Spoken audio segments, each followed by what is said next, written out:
Solubility and effect of temperature on solubility. सबसे पहले तो आपने ये समझ लेना है कि सोल्यूट क्या चीज़ है। सोल्यूट ऐसी चीज़ है जो कि हल होती है और सोलवेंट ऐसी चीज़ है जिसमें हल करनी है। यानी कि सोल्यूट वो जो हल होती है और सोलवेंट वो जिसमें हल करनी है। फॉर एग्जांपल चीनी है, चीनी सोल्यूट है और पानी सोलवेंट है। यानी कि सोल्यूट को सोलवेंट में हल करते हैं, यानी कि चीनी को पानी में हल करते हैं। चीनी सोल्यूट है और पानी सोलवेंट। तो हम बात कर रहे हैं चीनी पर, यानी कि सोल्यूट पर।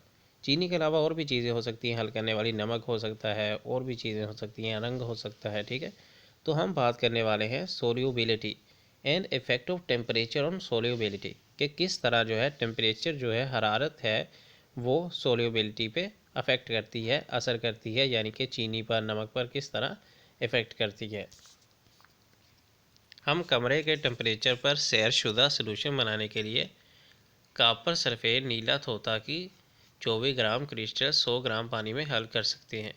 कहता है अगर आप कमरे में बैठे हुए हैं तो आप जो है सैचुरेटेड सलूशन जो है बनाने के लिए क्या कर सकते हैं कि 24 ग्राम क्रिस्टल 100 ग्राम पानी में हल कर सकते हैं। यानी कि जो आपका नीला थोथा है, कॉपर सल्फेट है, वो 24 ग्राम है, सिर्फ 100 ग्राम पानी में हल कर सकते हैं। यानी कि 24 ग्राम से ज़्यादा अब हल नहीं हो सकता, ठीक है। तो उसको अनसैचुरेटेड बनाने के लिए, यानी कि मज़ीद हल करने के लिए हमें क्या करना पड़ेगा, उसे गर्म करना पड़ेगा, यानी कमरे से बाहर जाके आग पर रखना होगा। लेकिन हमें 100 ग्राम पानी में खुद ही नमक के 36 ग्राम हल करना पड़ते हैं ताकि कमरे के टेम्परेचर पर उसका सैरशुदा सोल्यूशन बना सके। ये फ़र्क इन नमकियात की हल होने की मुख्तलिफ सलाहियतों की वजह से है। यहाँ लेफ़्ट पे देखें तो स्टैंड है, थर्मामीटर है, हलानी है जिससे हिला सकते हैं उसको, बेकर है, सोल्यूशन है, और बर्नर है, यानी कि आग लगी हुई है। एक सोल्यूट की वो मकदार जो किसी खास टेम्परेचर पर 100 ग्राम सॉल्वेंट में हल होकर सैरशुदा सोल्यूशन में उस टेम्परेचर इसकी सॉल्युबिलिटी कहलाते हैं। यानी कि वो जो टेम्परेचर है उसकी सॉल्युबिलिटी है कि जो उसको सैरशुदा यानी कि सैचुरेटेड बनाए। एक बेकर में 100 ग्राम पानी लें और कमरे के टेम्परेचर पर सोडियम क्लोराइड खोदी नमक का सैरशुदा सोल्यूशन यानी कि सैचुरेटेड सोल्यूशन बनाना है। सोल्यूशन को इस स्पिरिट लैंप पर गर्म करना शुरू करें। अब कुछ मज़ीद नमक सोल्यूशन में मिलाकर उसे अच्छी तरह हिलाएं।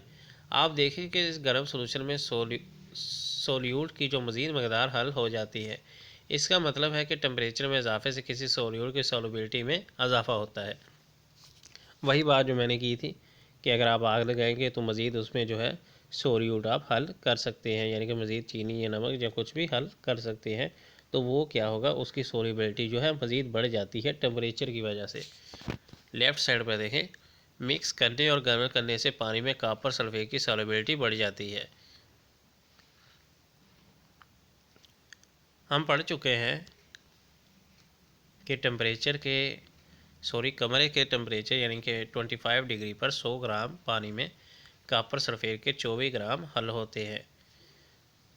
और अगर 60 डिग्री कर दिया यानी नीचे आग जला दी जाए तो उसी सलूशन में तो सैरशुदा सलूशन बनाने के लिए कॉपर सल्फेट के 60 ग्राम हल होंगे। आप कह सकते हैं कि कॉपर सल्फेट की सॉल्युबिलिटी 25 डिग्री पर 24 ग्राम और 60 यानी कि 60 डिग्री पर 60 ग्राम है।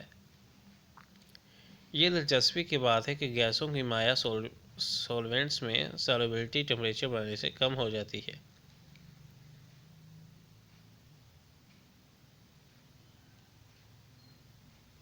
किसी बेकर या गिलास में 100 ग्राम पानी लें, 100 ग्राम खुदी नमक लें और थोड़ा थोड़ा करके इसे पानी में हल करना शुरू करें और सोल्यूशन को मुसलसल हिलाते रहें। कुछ देर बाद मज़ीद नमक हल नहीं होगा। कमरे के टेम्परेचर पर सैरशुदा सोल्यूशन तैयार है। अब कमरे के टेम्परेचर पर खुदी नमक की सॉल्युबिलिटी मालूम करने के लिए बाकी बचा नमक का वज़न कर लें। यानी कि आपने देख लेना है कि कितना नमक बचा है, तो उस हिसाब से आपने देख लेना है कमरे का टेम्परेचर क्या था। अगर 25 डिग्री था तो सिर्फ 25 ग्राम ही वो हल हो चुका होगा, ठीक है।